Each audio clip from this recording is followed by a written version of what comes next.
You said that you support the rights of the working class. Yeah.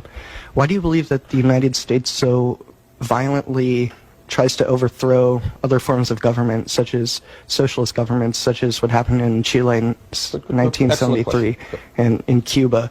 Why is the United States responding with such moneyed interest? Good. Excellent question. Everyone hear the question? Okay.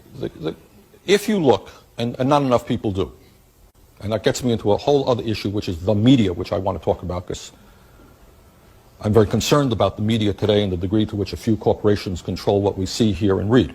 But if you check American history, you know, sometimes the president will tell you, well, we're always defenders of freedom. We believe in freedom. But if you check history, what you will find is that in many years, especially in Latin America, which way back from when President Monroe developed his Monroe Doctrine, we have the right to own Latin America, and we will tell any government there what we want to happen. That's the simple truth.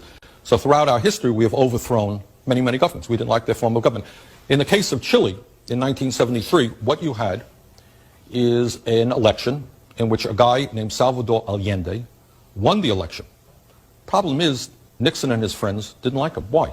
Because Salvador Allende fought for the poor people and the working people of that country. He believed that the resources of Chile, their copper mines and so forth, should belong to the people. And he won a free election. No one denied that for a second. It was a tough election. Didn't win by much, but he won a free election. There was another election. His party got more support. He was overthrown by the CIA and corporate interest, because corporate interest preferred, of course, that the United States companies dominate that country.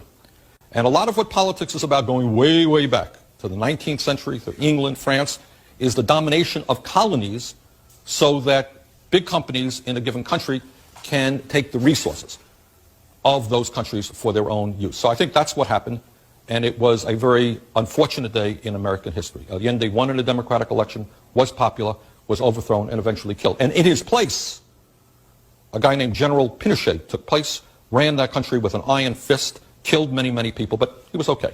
He was a good guy. Why? Because he was a friend of corporate America.